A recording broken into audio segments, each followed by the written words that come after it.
गोंदिया जिल्हा मध्यवर्ती सहकारी बँकेच्या निवडणुकीकरिता नामनिर्देशनपत्र भरण्याची प्रक्रिया सुरू झाली। तब्बल 13 वर्षांनंतर होत असलेल्या जिल्हा सहकारी बँकेच्या निवडणुकीमध्ये सहकार क्षेत्रामध्ये चांगलीच रंगत आली आहे। भाजप आणि राष्ट्रवादी समर्थित सहकार पॅनलकडनं 20 उमेदवारांनी आपले नामांकन दाखल केले। राष्ट्रवादीकडनं 10 आणि भाजपकडनं 10 असे 20 उमेदवारांनी उमेदवारी अर्ज दाखल केले, तर 20 पैकी 20 उमेदवार निवडून येणार असल्याचा विश्वास यावेळी राष्ट्रवादीचे माजी आमदार राजेंद्र जैन यांनी व्यक्त केला आहे। गोंदिया डिस्ट्रिक्ट सेंट्रल कोऑपरेटिव्ह बँकमध्ये राष्ट्रवादी काँग्रेस आणि भारतीय जनता पार्टी आम्ही सोबत निवडणूक लढत आहोत आणि येणाऱ्या 29 तारखेला मतदान झाल्यानंतर 30 तारखेला जेव्हा मतमोजणी होईल तर निश्चित रूपानं 100% रिझल्ट हा लागणार आहे आमच्या बाजूने आणि या बँकेवर भाजप आणि राष्ट्रवादी युतीचा झेंडा निश्चितपणे फडकणार आहे। भारतीय सहकारी बँकेची निवडणूकसाठी भारतीय जनता पार्टी राष्ट्रवादी काँग्रेस पक्षाचे सर्व 20 उमेदवारांनी आज अर्ज दाखल केलेला आहे। पूर्ण महाराष्ट्रात आणि विदर्भात सर्वात चांगली जिल्हा मध्यवर्ती सहकारी बँक चाललेली आहे।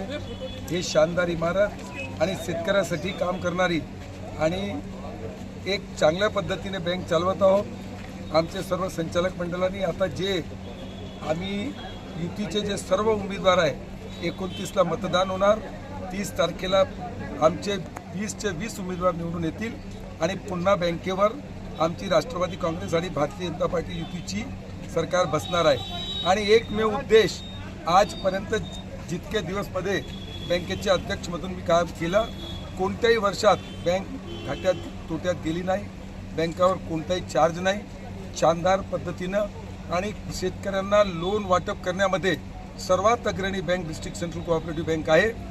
तसंच मागच्या वर्षी रेकॉर्ड होता आणि यावर्षी पण रेकॉर्ड होणार आहे। मोबाईल ATM प्रत्येक तालुक्यामध्ये चांगली 11 वर्षाची बिल्डिंग इमारत आहे, एकदम चांगल्या पद्धतीनं इमारत प्रत्येक तालुक्यामध्ये मॉडर्न इमारत, शेतकऱ्यांना जितका लाभ होऊ शकते आणि बँकेला समोर येण्यासाठी तुम्ही जरी इथे आमच्या पोर्चमध्ये पाहिला तो पूर्ण भंडारा आणि गोंदिया जिल्ह्यात मोबाईल ATM कुठेही कोणत्याही कोपऱ्या कोणात जाऊन मोबाईल ATM फिरते, असे 4 मोबाईल ATM नाबार्डकडून आणखीन भेटणार आहे। अशी दिन प्रतिदिन आम्ही प्रगती करत आहोत। प्रत्येक मतदाता, प्रत्येक शेतकरी बंधू आणि प्रत्येक गटाच्या माणसाला माहीत आहे की बँक किती चालत आहे, चांगल्या पद्धतीने चालत आहे आणि आमची विजय निश्चित होणार। प्रतिनिधी राधाकिशन सुटे, NTV न्यूज मराठी, गोंदिया।